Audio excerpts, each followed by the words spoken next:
it's your Yo, boy Ancient Albatross here behind the scenes as usual, along with my good pal, the one of the other two of the three of us, Alphadean. Sorry for the awkward way of saying that.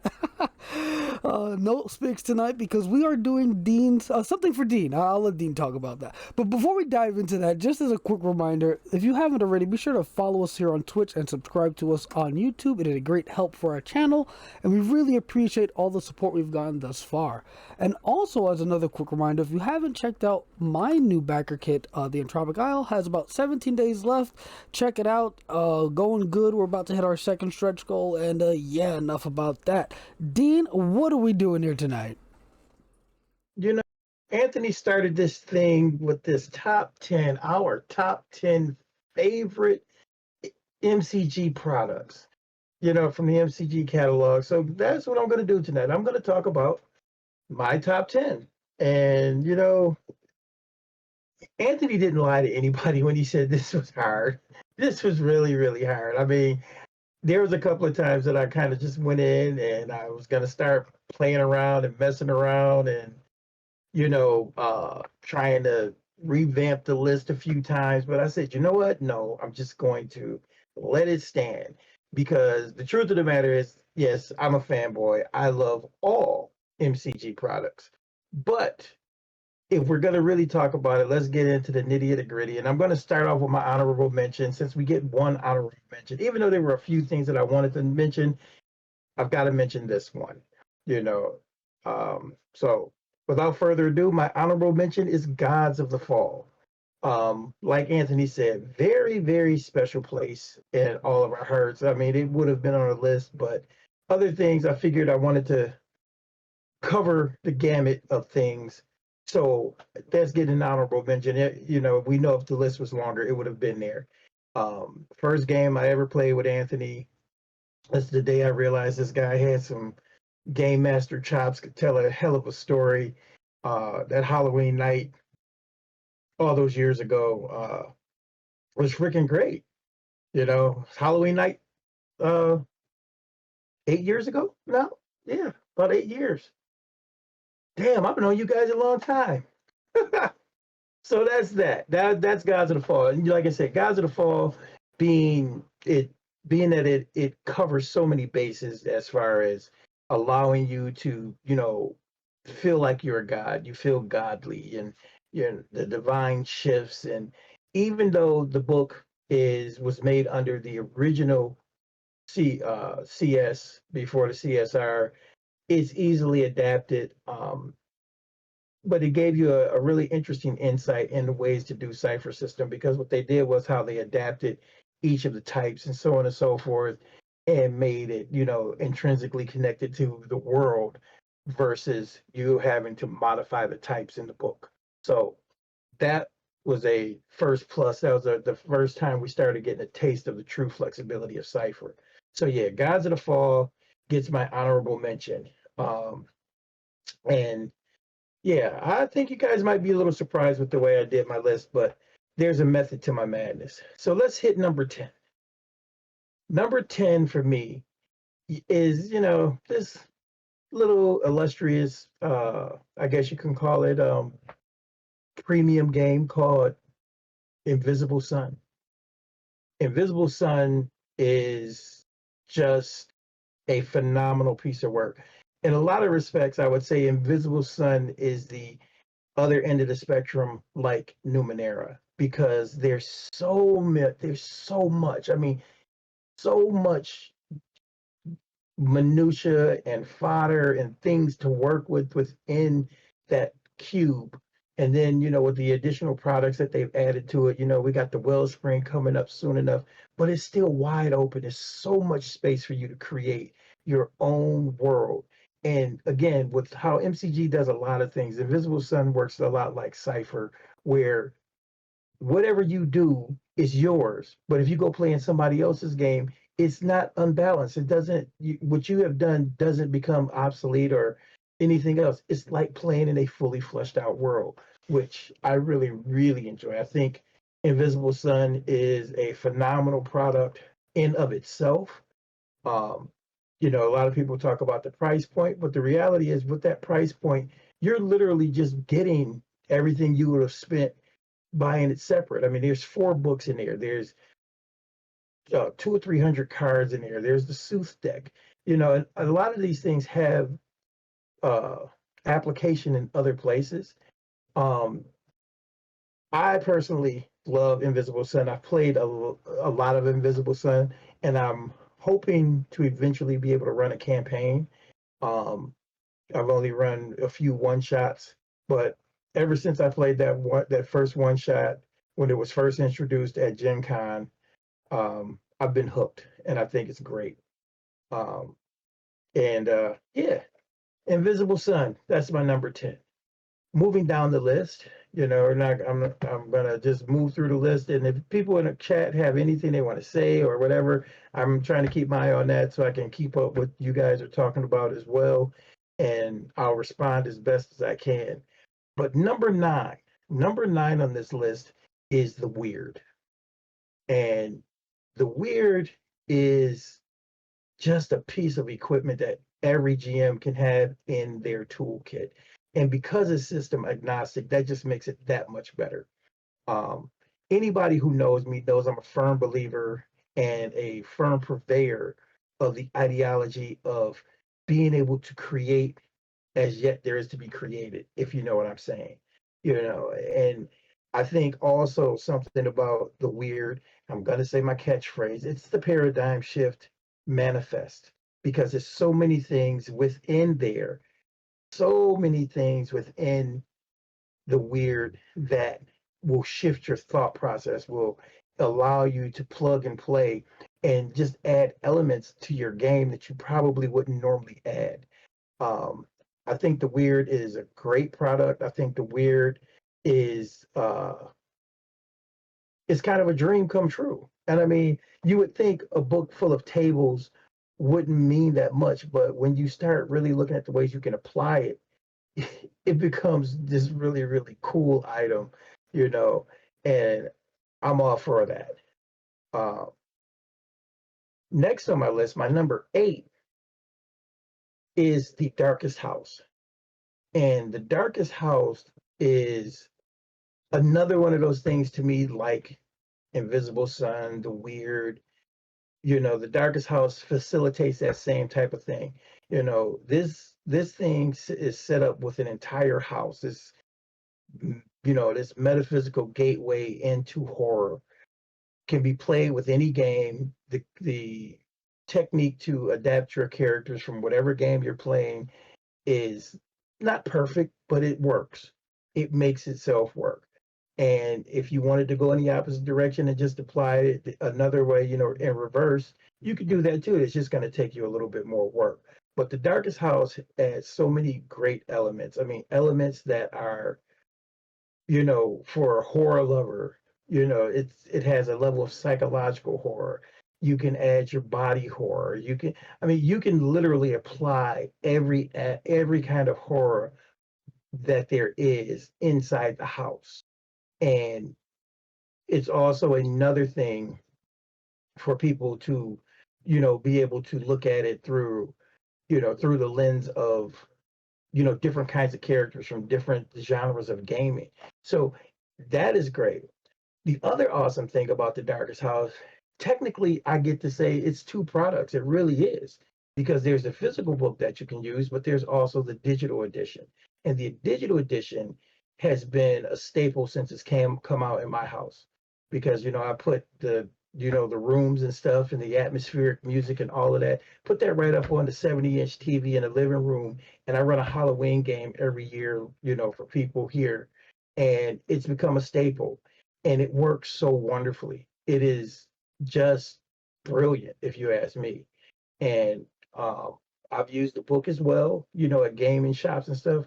But I really, really, really love doing that setup and the during the Halloween season and running the game, and using all the little atmospheric elements that came along with it. The fact that the artwork is so evocative and so on and so forth, and it comes out in those blood reds and those subdued colors. You putting that on a nice big TV is just it just adds a crazy atmosphere. have all the curtains drawn, and the house is dark itself. So yeah, it's a pretty wild experience. Um, so yes, I will definitely say the darkest house should be a must-have on anybody's list. You know. Um, Next in line for me, my number 7, you know, is Tallest. And Tallest for me, it scratches several itches. It's also a nostalgia purchase for me because I had the original. I remember the first time Monty ever did, a crowdfunding type deal. You paid for the book before it came out, and I got this 672-page tome with a bunch of extras, a bunch of props, and so on and so forth in it. And what was really struck me about Tallest is that it's written like a travel guide. That is probably the most innovative thing I've ever seen in a tabletop RPG book. So even though, it's the 5e edition and the Cypher edition, and then of course the old 3e edition, it was easily adapted to other things because of the way it was written. Um, Tolus just, I mean, and it's been said 1,000 times that you could run Tolus for years and never do everything, and then there's a lot of stuff in there that they give you just enough information for you to go on and be creative and of yourself, like, the closed off dwarven warrens, where, these tunnels have been closed off for centuries now. And it's like, man, what's behind there? So again, your imagination gets going, and the next thing you do, you know, somebody breaks in or something breaks out, and you can just do so many cool things with Tolus. Um, and the fact that also on Tolus they give you more races. Monty gives you some of his original races that he introduced in other products while he was working for Malhavoc Press and all of that kind of stuff. Oh man, I can't say enough about Tallest. Um, love the setting. Um, and Jesus, we are on number 7. My first two were the weird. I should say first three were the weird. Well, number 10 was Invisible Sun. Number 9 was the weird. Number 8 was the Darkest House. Um, but yeah, Tallest, you can have a mad dash of fun, and it's also one of those books that's built that you can run it. You could also run it episodically. You could run a story arc here and then go do something else and then come back to it. And it always fresh. It's really cool. I love Tallest. You know, um, like I said, Monty puts together some really really cool stuff. So we're going to go down to number 6. We're getting ready to jump into my top 5. And amazingly enough, this book didn't make the top 5, but that's only because other things had to take its place. And the reason why it is on this list, everybody has heard me rant and rave about it. But the number 6 book is we're moving into the Cypher System proper products. And that book, number 6, is The Origin. I'm going to tell you guys right now, if you haven't experienced The Origin, you should. Um, I am not one who typically takes a setting book or anything like that and run it wholesale. The Origin is that book. Um, Bruce Cordell has done that twice so far with his books, The Origin and Gods of the Fall. Yeah, Gods of the Fall was my honorable mention, but I have to say that Bruce has a way of, I guess I could say just he writes a setting that speaks to how my mind works. The Origin is written in such a way that honestly, I don't have to add anything. And most of the things that ended up getting added are organic. It just happens organically. It's not me thinking ahead. Um, it is a fully fleshed out setting book, but it has so many other aspects and resources that you as a GM and players can, pull from and start applying to your other games. The fact that they have something built into the origin that allows you to create randomized powers and so on and so forth. The way characters earn their abilities, and it just speaks to the nature of the type of game when it comes to superheroes that I like to run. You know, I'm one of those people. I know I like the randomized nature because if we lived in a world of superpowers, unless you were, you know, some crazy scientist who, like Tony Stark or something like that, you really wouldn't know what powers you were going to get. And I love that. I love being able to tell that story. Um, I love being able to tell that story, and I love to be able to tell that story together with my players. Um, yeah, Spigs, you're absolutely right too. I really do love this book. I read it, I read it just for fun because the lore in the book is great. And it scratches so many surfaces because again, it's superheroes, but it's sci-fi, it's drama, it's horror, it has a cosmic horror element to it. And man, I could tell you, this thing is the bee's knees, in my opinion. So yes, the origin is I mean, and I'm not gonna forget where I'm at, Jason. I'm not gonna add the Dark Knight Returns because that movie sucked, but that's a whole nother story. Um, yeah, but again, the whole point and fact of the matter is the origin is some cool shit. It is some really intrinsic, great storytelling that will pull you in, and GMs and players alike, if done right, everybody's gonna have a blast. So yeah, we're going to move on to number 5, and you're going to start to notice a trend here in my top 5. You know, uh, number 5 is Godforsaken. Um, and the white books for me, we're moving into this realm. The white books are just masterful pieces of equipment. Again, they speak to the nature of the type of GM that I am. I love to create. I love to build things. I love to experiment. I love to adapt. And Godforsaken for fantasy purposes allows me to do that. It allows me to take whatever type of fantasy tale I want to take. If I want to, make it, a more deliberate type of fantasy, where you think Lord of the Rings or something like that, or if I want to go like off the deep end and do, you know, I don't know, Waterdeep or, gross magic type place, it allows for that. Um, Godforsaken, by far, when they first announced, or the first set of books that were announced, I think Godforsaken was the one that I wanted the most. Crazy enough, the one I wanted the most of that original set, but wasn't the one that struck me hardest, and I didn't know I was going to have such a love affair with this book. But that's the next book on the list. Number 4 on this list, Stay Alive. Sean K. Reynolds, I think Anthony said it, and I'm going to say it, Sean K. Reynolds by far has got to be my favorite writer of the group. You know, Monty, he's always going to do something great. Bruce, like I said, has written my favorite 2 settings of all times, have just, you know, done so many things. But Sean like speaks to the designer in me, and also to the uh just the organized way that he approaches a lot of things.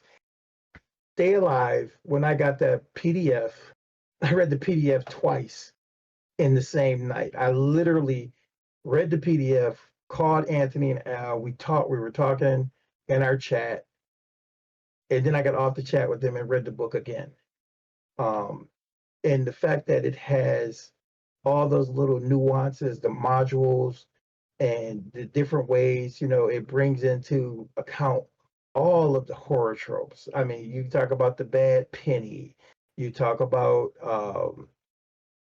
you know, the bad decisions, all these little things with Stay Alive. Stay Alive just resonates at a hypersonic frequency.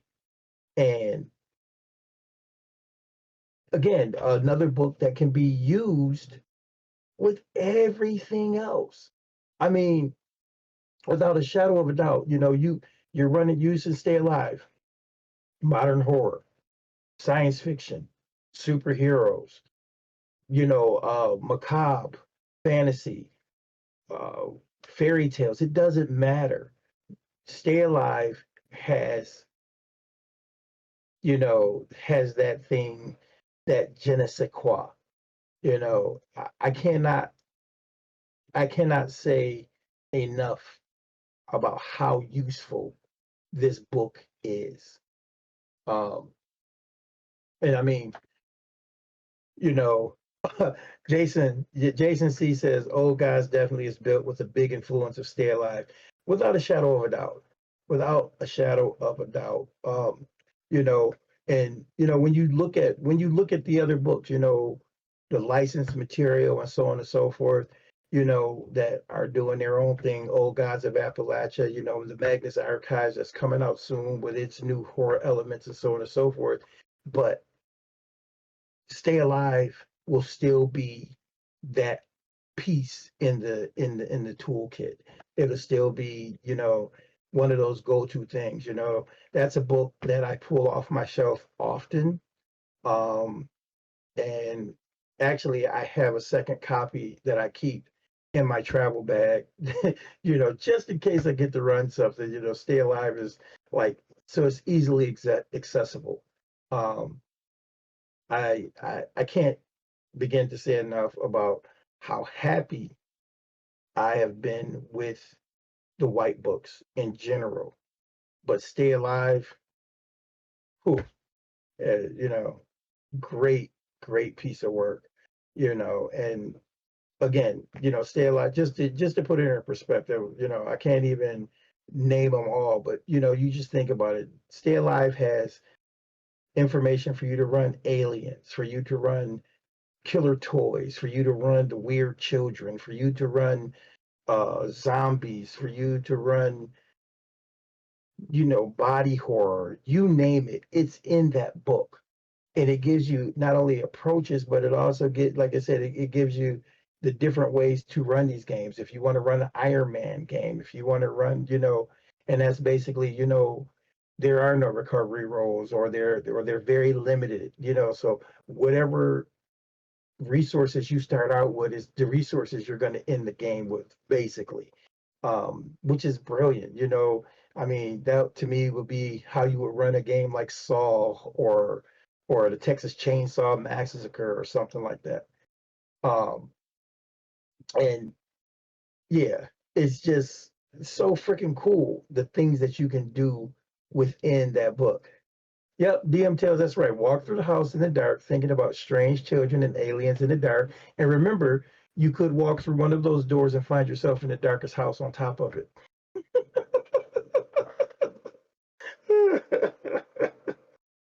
Oh man. But yeah, it's just gonna be one of those things. So after we do Stay Alive, we're gonna move to number three. And number three, strangely enough, is another book written by Sean K. Reynolds with the help of Dominique Dickey and Shada Germain, and that would be It's Only Magic. Um, I have to say about this book, first of all, I'm not sure what special pharmaceuticals MCG is taking, or what, but it just seems like each of the new white books they put out just gets better. There's so much advice within the pages of It's Only Magic that you can apply it to so many other things. The world building uh, section alone is absolutely wonderful. And you could apply those techniques and advice to any type of world building, not just the magical world building. Um, the fact that they give you two interrelated mini settings in the book, introducing cantrips, uh, the way they talk about handling magic, the way they've expanded upon descriptors, and we're talking about, the race type descriptors that they've added, by dragons and chimera and so on and so forth. And the fact that they've given you this idea about having a way to actually advance your descriptors as well, as you grow in that, in that species and so on and so forth. Um, yeah, and it's crazy, because other things could have been higher, but it's only Magic earned its number three spot because it is such, to me, such a improvement on the white books. And again, none of the white books are bad. Nothing in any of the white books are bad. But to me, it's just such an improvement. It's just showing this level of, care that the MCG crew is taking with building these toolkit books, where, you got information in one toolkit book that's usable across the board. I mean, I think that in of itself is one of the reasons why it earned such a high spot on my list. Um, and it's it's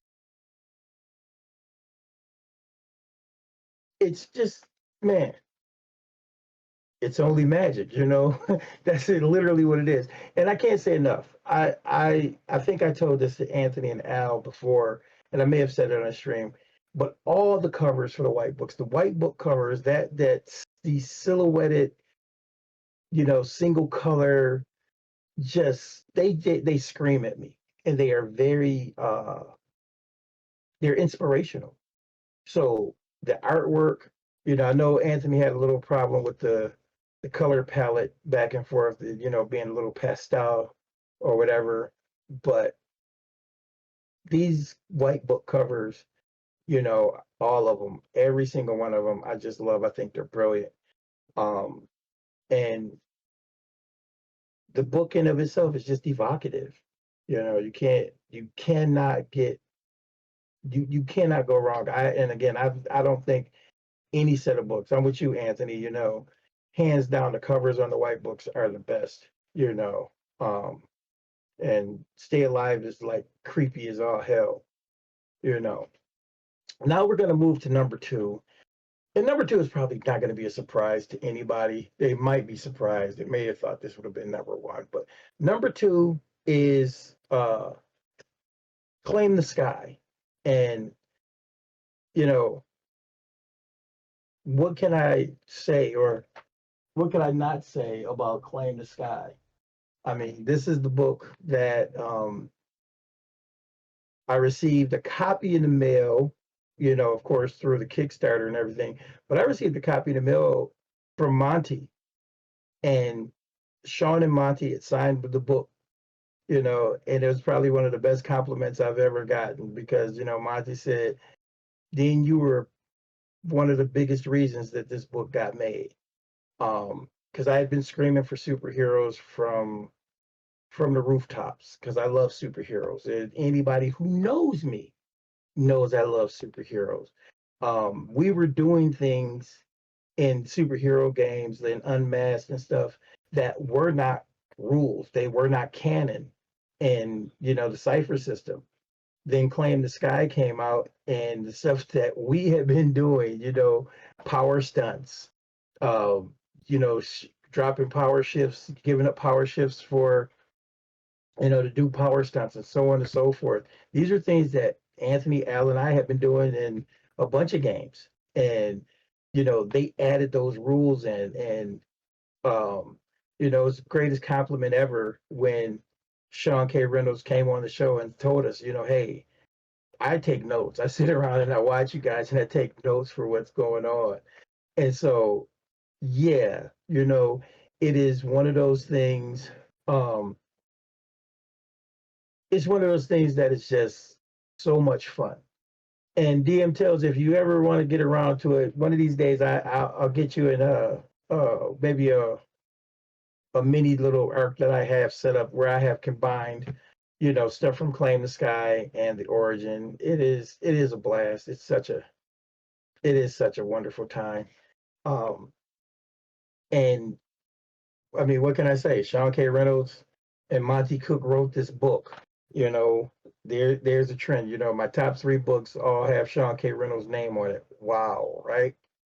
Um, it's I don't know. Claim the Sky is everything I want as a GM, everything that I want as a player when it comes to a superhero game. You know, the ability to have a list of powers, pre-made, preset foci that are recreating classic things from the comic books and so on and so forth. But then the fact that all the advice in the CSR allows you to build your own superpowers. Then I have the origin, which allows me to, have this great setting to run things in. And then, of course, Claim the Sky. It's so cool. I mean, if my list was longer, I would have mentioned, you know, first responders, because I think that's the trifecta. If you have Claim the Sky, first responders, and the origin, there is just no game you cannot run. But I can't talk about it because it's not on my list. And no, actually, there's a lot of love for Unmasked. There's a lot of love for Unmasked. The only reason I don't mention Unmasked is because Unmasked is somewhat of a niche, because it's the whole concept is it's set in the 80s. Now I have done some things where I have this every decade thing that happens with the masks. That's a game that I've been running, but Unmasked is a little bit of a niche, and I really, really dig it. I love it. Matter of okay, I was a kid in the 80s. I was a teenager in the 80s. So right up my alley. But the fact that the origin, Claim the Sky, and first responders are all set in the here and now, and they are flexible is just is just a work of art, in my opinion. But Unmasked, definitely, I do love Unmasked. Like I said, the only problem we've ever had with Unmasked was it didn't have enough powers in it. It didn't have enough new foci. And if a superhero book doesn't have foci, then a superhero book is lacking in one of the most important areas. As a matter of fact, it was Unmasked that actually made me write my first product for Cypher System. And you can still find it on Drive Through RPG if you're interested. It's called Heroic Essentials. But I'm going to actually revisit that and revamp it, to be more in line with the CSR as well, which I'm doing with most of my products that I did through the Cypher Creator Program. Um, but yeah, I mean, what else could I say about Claim the Sky other than I love the damn book, you know, love it. Um, and yes, I agree with that, Anthony. You Spig said Unmasked would have been a better book if Claim the Sky had come out first. He's absolutely right. That is hands down probably the best statement ever, you know. And that's the difference though. When you look at the original books, the original three books, Unmasked, Gods of the Fall, and Predation, which again, three brilliant pieces of work. But wow, could you have imagined what they would have been had we had the CSR and uh the toolkit books first? I mean, they're just the possibilities are endless. But it doesn't matter, because if you're a GM like we are, a tinkerer like we are, then guess what? You still have it and you can still do those things anyway. And everybody should be getting excited because it's getting close to that time that they're going to be releasing adventures in Cypher System. And apparently there's a predation adventure in that book. Woohoo! Yeah. So without further ado, we're going to step in and we're going to talk about my number one choice. It should be no surprise to anyone what my number one choice is because of all the rambling that I just did. And that would be the Cypher System rule book, the revised edition. And I mean, what can I not say about this book? This book is the absolute epitome of what the paradigm shift is all about. It is the it is the I guess you can say it's the blueprint. It's the blueprint for all of this when you look at it, because you build characters. You're not building a group of stats. You're literally building a character. These are the moments that you get to come together and truly have an interactive story. Characters come out of the gate from what's in the book with background information. And you can literally look at, all of those things and just build what you want. Spigs, your stock the Numenera didn't make the list. And the only reason it didn't make the list is because I put Invisible Sun. I went on the other end of the spectrum. You put Numenera on yours, I think, or maybe you didn't. But I didn't put it on there um, because even though it was the gateway and it is phenomenal, I just look at Invisible Sun as the other end of the spectrum.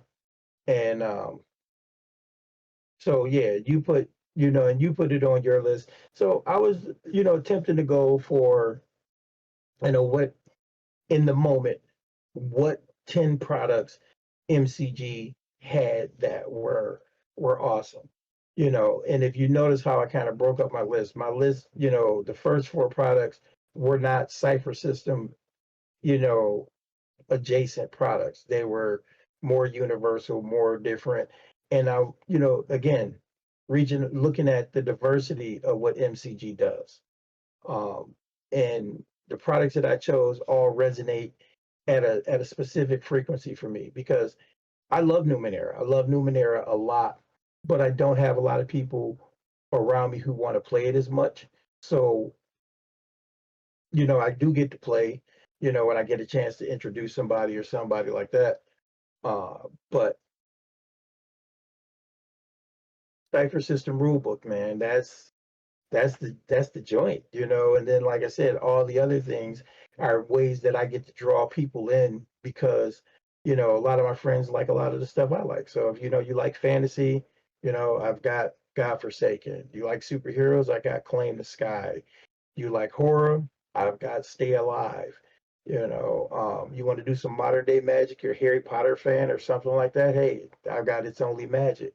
And being able to, kind of flex the muscles, a little bit, the creative juices, and then show people how their characters, when you build characters in Cypher System, you are building characters that are, you know, linked to the world, and they're important in the world. And it's easy to make their characters the center of the story, as they should be. Um, and this is the thing about Cypher System. I think the Cypher System rulebook, not only does it have all of those little cool parts and stuff, but um, the game master advice in the Cypher System rulebook is unprecedented. They talk about telling stories. They talk about, being able to start deciding as a GM, making decisions, the book encourages you to interpret the rules how they need to work for your game versus this is the rule. You know, it starts teaching you how to make rulings over rules.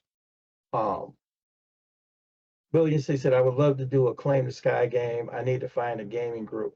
Hey, you got 5,000 members, 6,000 members to choose from on the Cypher Unlimited channel. So come on over to our Discord, man, and get somebody, get some people to play, and I'll play with you. um, so yeah, these are all the different aspects. These are all the things that for me, the reason why my list is the way my list is. Um, so what do you think of my list, chat? Anything I have on my list, did it surprise you? Was my order, did any of that surprise you or not? But that's my top 10, my reason for it being my top 10. And just as a quick recap, I'm going to start at the top. My honorable mention was none other than Gods of the Fall, again by Bruce Cordell. This man has a talent for writing settings that just draw me in. That's my honorable mention. My number 10 was Invisible Sun. Number 9 was The Weird. Number 8 was The Darkest House. Oh, we'll get caught up. I'm talking too fast. Number 7 was Tallest.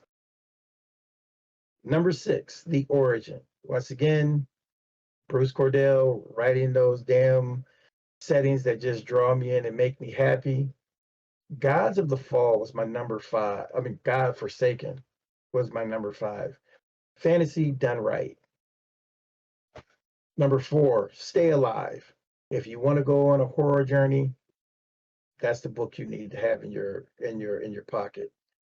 Number 3, It's Only Magic, a book all about doing modern day magic.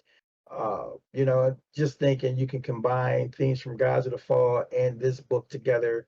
Oh my goodness, did you just make a fantasy game that could rock the ages? Number 2, the not surprising one, Claim the Sky, superheroes done the way I like them done. And last but not least would be number 1, which would be the Cypher System Rulebook Revised Edition. And yes, it is the banger. I know it's the flagship for the Cypher System. And like I said, I wrote this list this way because I wanted to kind of look at things. When I first started making it, it was the books that really moved me to showcase Cypher, and Numenera and Predation, I really wish I had more room because they definitely would have been on there. But again, Predation, as cool as it is, it's kind of a niche. It's um, and it speaks to a specific group of people. Um, but still a great book. Um, Billion Six says the cool thing about super settings is how inclusive they are. You can have superheroes, but you can also use stuff from Stay Alive, It's Only Magic, or even The Stars Are Fire if you want aliens in it. That is true. You can do all of that and more. you know, um, Al just said, love how flexible the cipher is, so you can make it do so many things easy between the books. Um, Zeus, you're surprised that It's Only Magic was high on my list.